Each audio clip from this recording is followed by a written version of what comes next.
DVT IDE for Visual Studio Code is an integrated development environment that significantly improves productivity of hardware design and verification engineers who are working with languages like Verilog, SystemVerilog, or VHDL.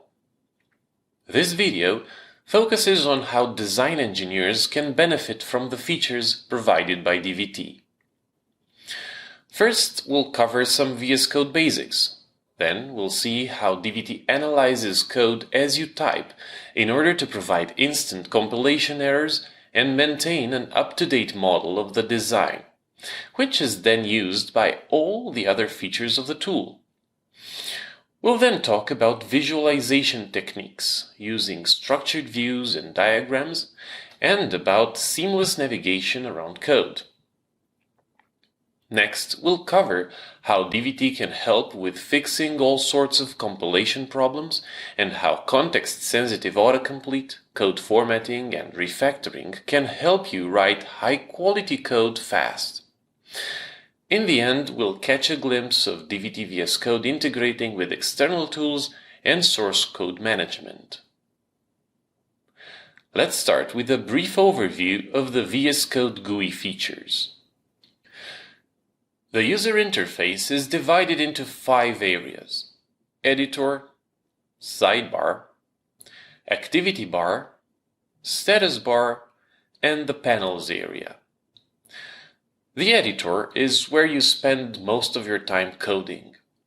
On the right there is a minimap, a high-level overview of the file content useful for quick navigation within the file.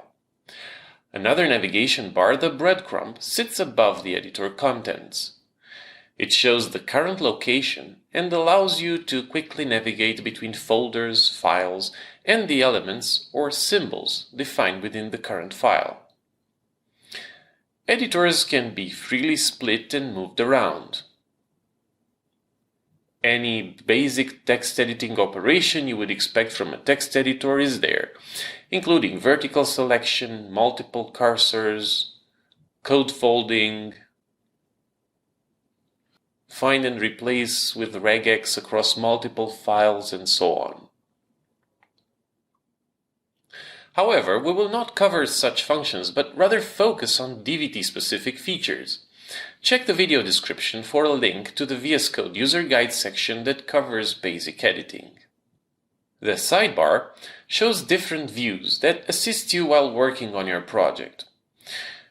Now, the views presented in the sidebar change anytime you use the activity bar. When selecting the Explorer activity, the sidebar presents a file browser and the content outline of the currently edited file. Particularly for a SystemVerilog design file, we see the module, ports, signals, and so on. When selecting the source control activity, the sidebar presents revision control changes. When selecting the extensions activity, the sidebar presents the installed and recommended extensions. Now, since we're here, it is worth mentioning that you can search and install extensions. For example, for emulation modes like VI, Emacs, or Eclipse. In the activity bar, you will also find the DVT activity, which provides various compilation-related views as well as the design and verification hierarchies. We'll talk about them in more detail later. The status bar, located at the bottom of the window, displays information about the project and the currently active file in the editor. Finally, below the editor is the panels area, where you can find the problems view, output, debug console, and an integrated terminal. The command palette, which is usually brought up by using the Ctrl-Shift-P shortcut, provides quick access to most, if not all, of the tool functionality. It shows all available commands along with their shortcuts, with the most recently used ones at the top of the list. Type a few letters to filter by command name. Matching commands are shown. The greater than sign here means we're looking for commands. If we turn it into a hash, we are searching for symbols, like modules, interfaces, enums, macros, and so on. You can even specify what type of symbol you're looking for. Similarly, the ut prefix searches the symbols defined within the editor in focus, a very convenient way to navigate large files. Simply typing a few letters without any prefix is a quick way to open files. Any of these modes of the command palette can also be reached by executing commands, such as go to symbol in workspace, go to symbol in editor,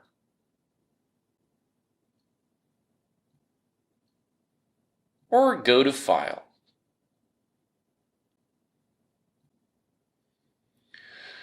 To change the UI color, open the color theme preference using the command palette and scroll through the entries to get an instant preview. Notice that themes are grouped into light, dark, and high contrast categories. When satisfied with a particular theme, press Enter to use it.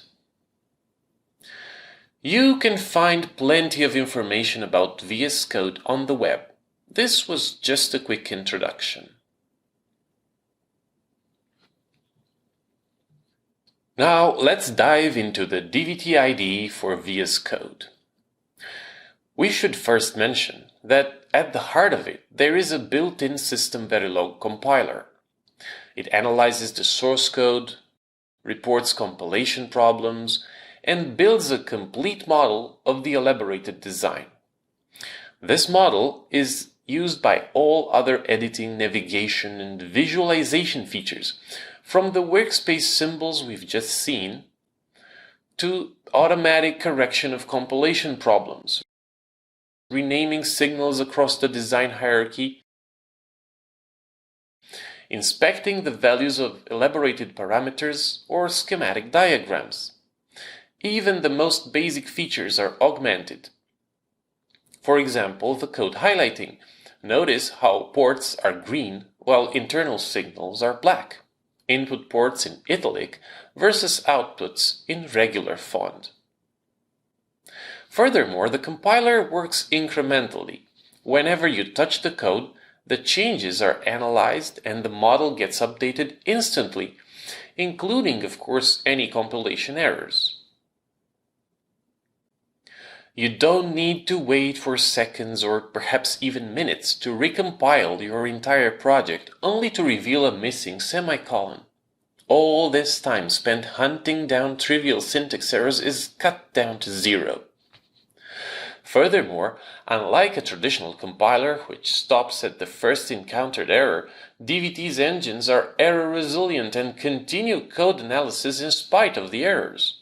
This allows you to benefit from the tool even if parts of the code are incorrect or incomplete, as happens most of the time during development stages.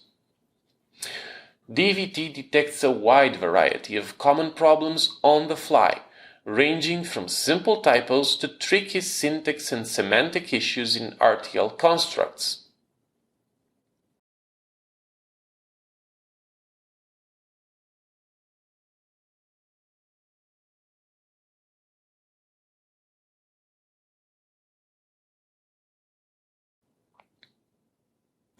By the way, language constructs that deviate from the IEEE standard are also reported as non-standard. Keeping your codebase standard compliant is good practice and will save a lot of time if you ever need to add another SystemVerilog tool to your flows or switch to a different vendor. Now let's take a deep dive into the design exploration capabilities of the tool and quickly get familiar with this example SOC that will be used throughout the presentation. The elaborated design hierarchy, starting from the design top, is presented in this dedicated view. Here, by the way, you can easily search for a particular instance. Say UART.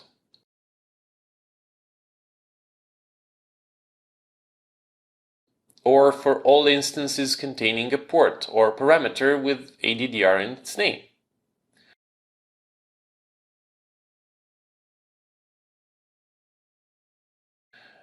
Or you can find all instances located directly under a particular design path, say under the DMA channel 1.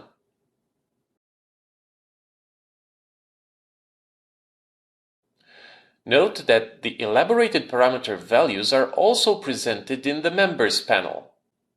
Simply double-click to see where the parameter gets its value.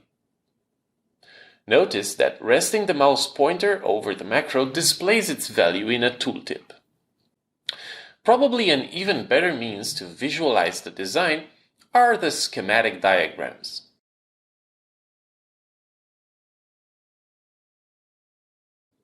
They present subinstances, ports, connections, and combinational and sequential logic blocks.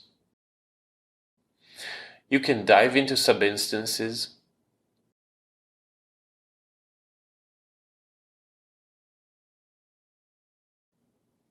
expand instances in place, or increase the depth to see nested instances recursively. The search bar helps to quickly find your way around such large diagrams.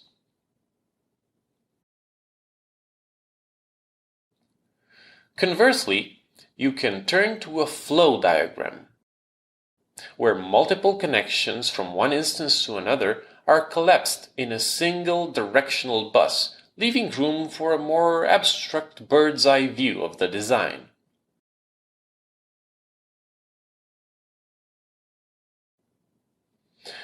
Filters allow you to focus on particular elements of interest, for example, clock or reset signals.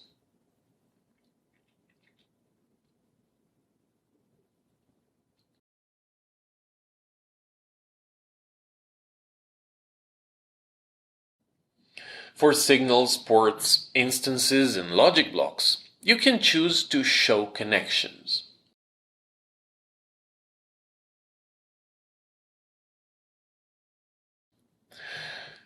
This action removes everything from the diagram except the selected elements and all other elements directly connected to them.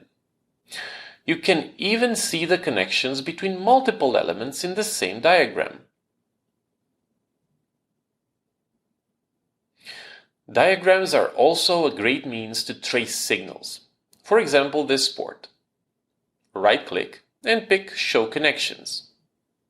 From this point on, you can rely on Show Sources and Show Destinations to further trace the signal. When all is done, go back to the filters and select Hide Unconnected Ports for a more compact representation.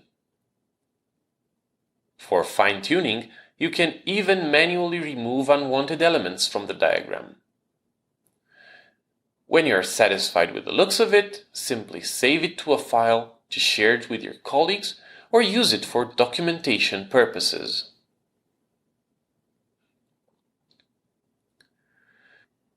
DVT can also help you visualize and understand finite state machines or FSMs. Trigger the Show Diagram command while standing on a state machine variable. Selecting a state or transition highlights previous and the next states in different colors. You can right-click on a transition and use Go to Source to jump to the assignment that causes it. For further inspection, you can use the State Transition table. For each transition, it shows the current state, next state, and condition. The transitions are conveniently numbered both in the table and in the diagram. The table and diagram selections are cross-linked. Speaking of diagrams, DVT can also render waveforms using the popular wavedrom format.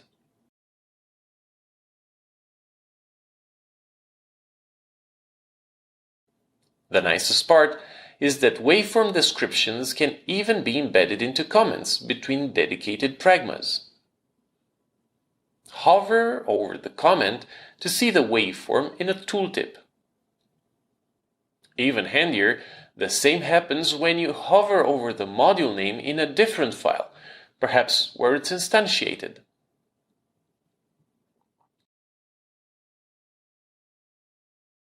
Bottom line, DVT diagrams enable you not only to visualize but also to interactively explore the design, to instantly focus on the relevant details while leaving aside unwanted clutter.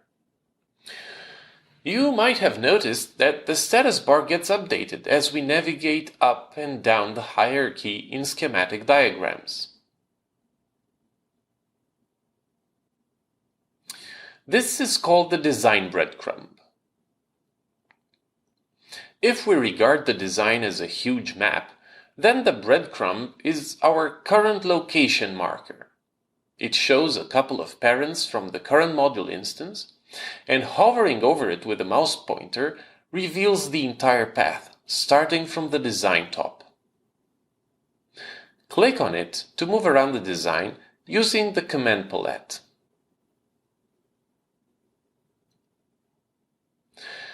The design breadcrumb is also available when editing source code. Notice how the path got preserved when jumping from the diagram into source code, and how it gets updated when moving around the design. Hyperlinks dive into instances. Conversely, the open instance command takes you one hierarchy level up, where the current module is instantiated. Design parameter values shown in the tooltips or tracing also depend on the current breadcrumb. For example, this mux input size parameter has the value 3 as shown in the tooltip for this particular design path, being set here. However, this capital M in the breadcrumb indicates that the module is instantiated on multiple paths throughout the design. Now, let's switch to a different path using the select instance command.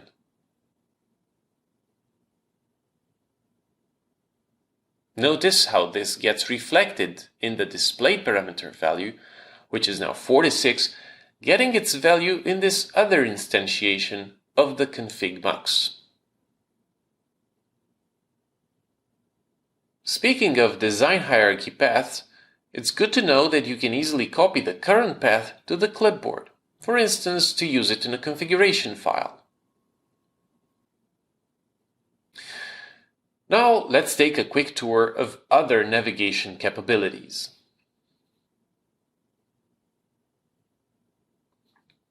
Hold down Ctrl and click on any identifier to jump to its declaration. Mix in the Alt key to open it in a new split editor. Or use the context menu, or the command palette.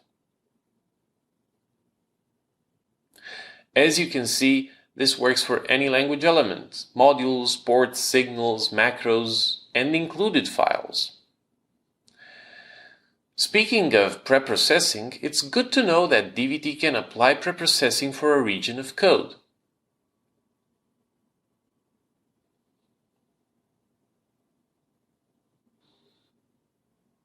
Use the collapse command on the expansion pragma to revert it.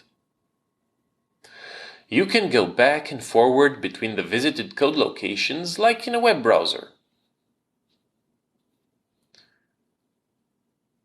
Notice that you also have the peek option, which, as the name implies, offers a lighter alternative to actually opening another editor, yet allowing you to peek around.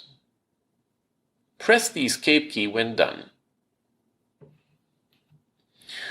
Conversely, to find where an identifier is used, we trigger the references command. Again, it comes in multiple flavors.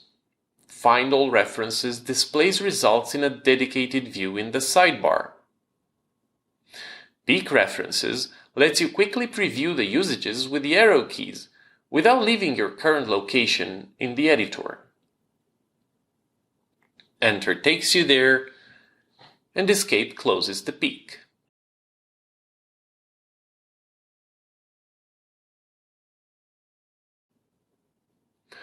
Go to References is like the peek, except that it takes you directly to the usage, should there be only one.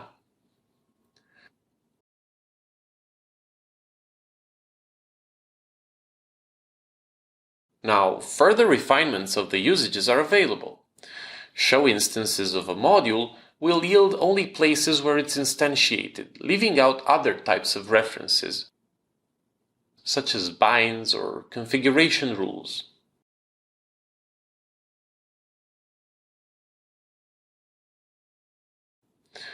You can easily see the readers or writers of a signal, variable, or parameter.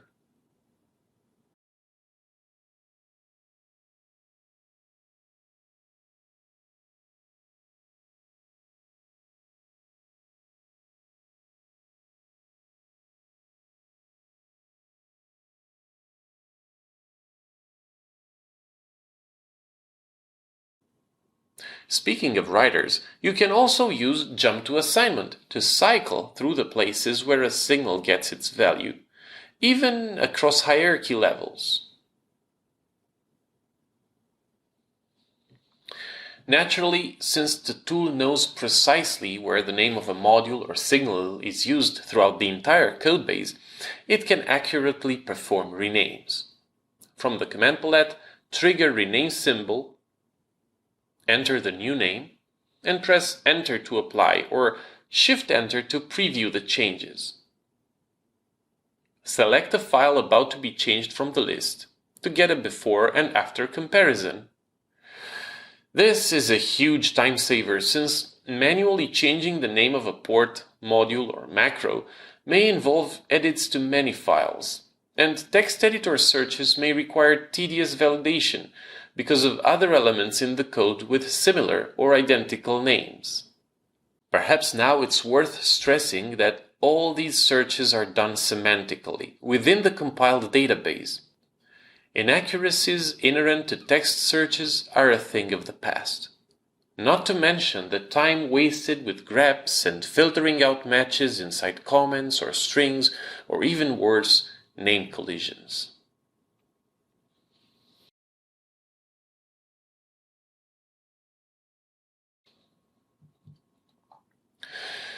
Now let's take a closer look at the code editing capabilities.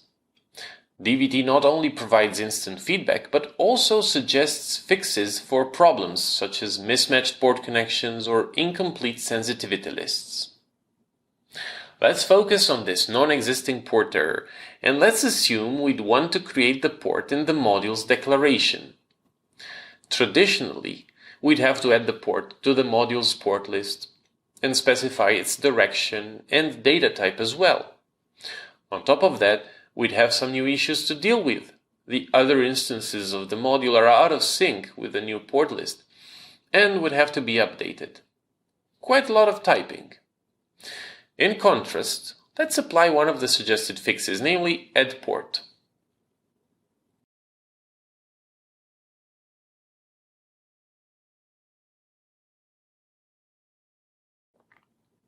The port is created, and the problem disappears instantly. Other instances of the module are updated with an empty port connection and a reminder comment.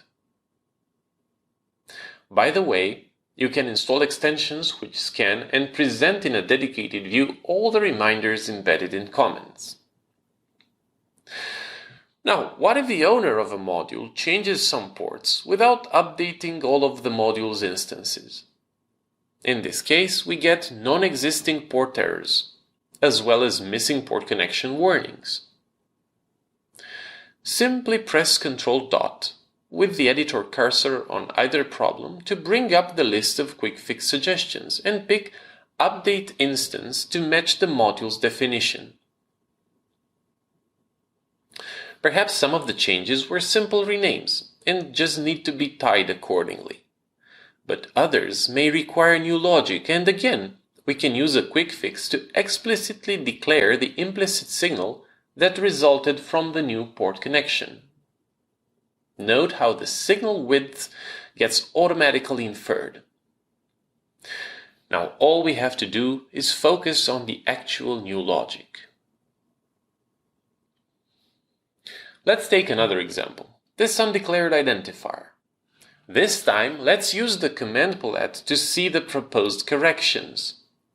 Since the tool has an accurate representation of the entire design, it knows what other signals are likely to be used in this context and resemble the problematic identifier and proposes them as possible fixes.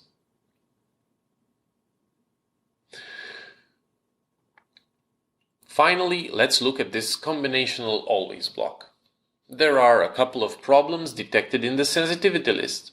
A signal is missing, while another is superfluous. Both instantly corrected by the tool.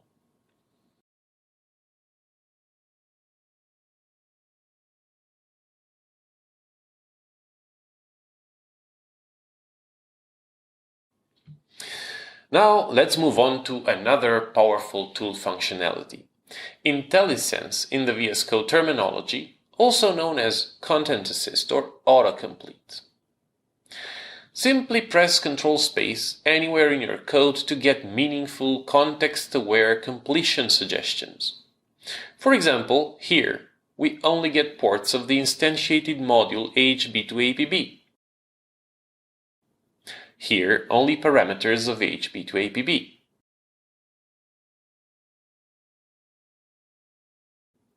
Whereas here, we only see signals or parameters of the current APB subsystem module. Start typing any fragment of the name to shrink down the list. It works similarly for signals in logic blocks or assignments.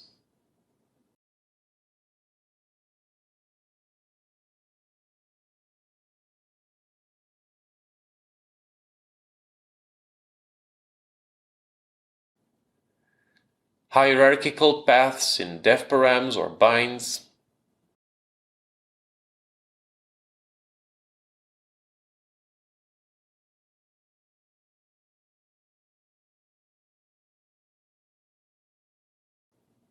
Macros.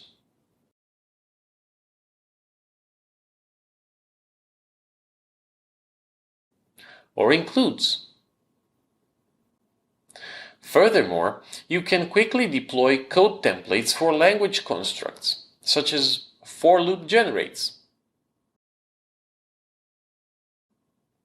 always blocks, or case statements. Auto instance is also available. Just place the cursor where you want the new instance, press Ctrl Space, and type a few letters of the module name. Matching signals and parameters in the current module are automatically connected, while the remaining ones are created automatically. Use the Tab key to traverse signals and change their names as needed. Another way of creating new module instances is via the code factory. Place the cursor on top of a module declaration and trigger the set code factory input command. Now, Ctrl Space brings up just a handful of code factory operations. In addition to the instance, we can create signals, perhaps in a different section of the file, or even an entire test bench in a new file.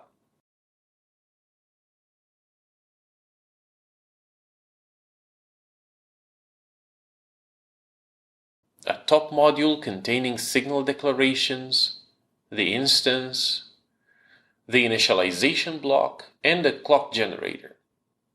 By the way, the code factory can also help you quickly get started with the wave drum description, from the selected module.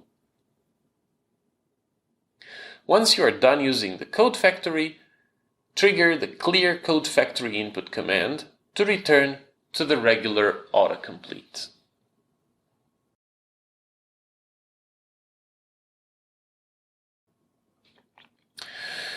Our next topics are code formatting and refactoring, which will help you effortlessly improve code readability and maintainability, two key aspects of code quality, especially in projects that span across multiple teams.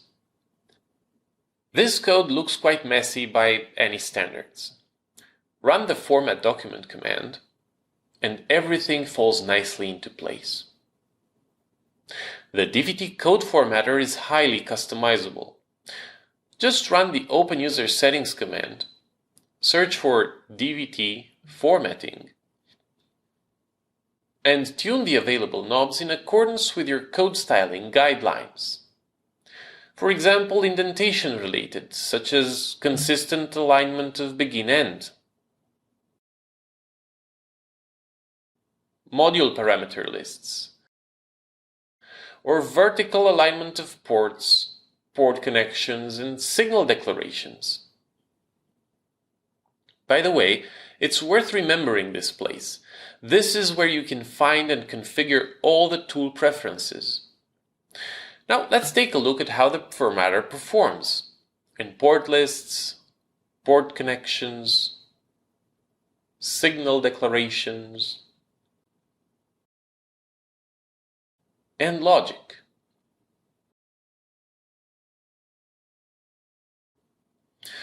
Speaking of code transformations, the tool can automatically expand .star wildcard port connections and convert named argument bindings to positional argument bindings, and vice versa. You've probably noticed that these functions are triggered via the refactoring command. In a nutshell, refactoring means modifying the code without changing its functionality in order to improve readability and comprehensibility. Designs grow over time, and without maintenance, code tends to become more and more complex and harder to maintain. Perhaps a port name lost its relevance as the design evolved. As we've already seen, DVT helps you accurately rename it in one shot. Maybe a module grew excessively and it's time to split it up into several new submodules. That's where the extract module functionality can help save some minutes or even hours of tedious work. Simply select a fragment of code and run the refactoring command, then pick Extract Module. The selected piece of code will be moved to a new module in a new file. Fill in the destination directory and the name of the new module.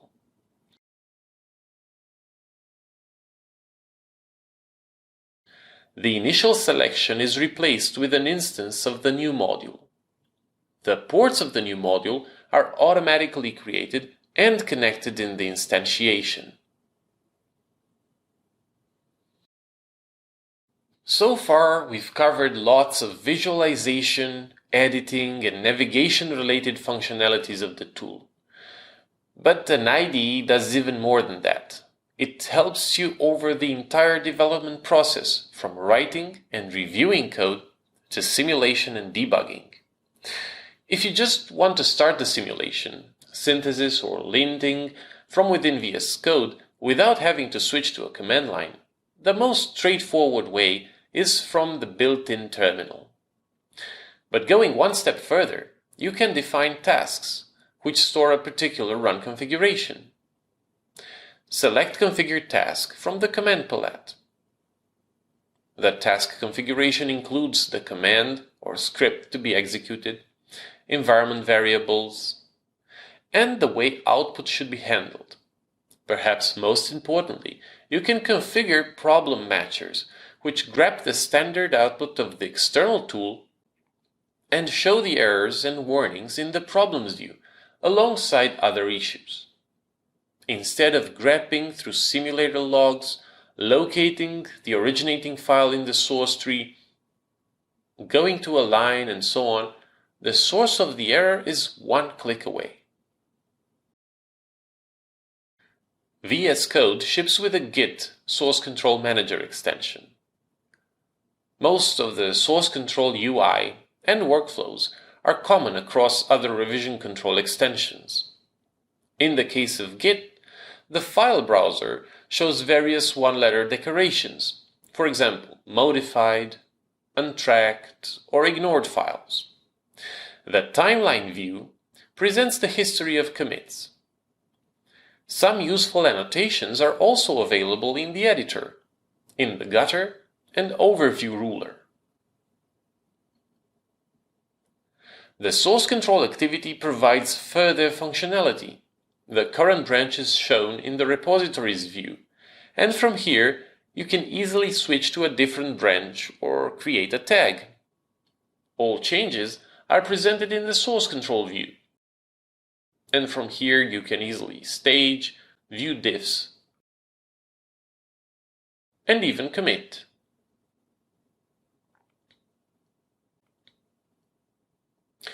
This brings us to the end of our presentation. Thank you for watching. We hope you've enjoyed learning about the DVT IDE for VS Code. Please don't hesitate to contact us for more information.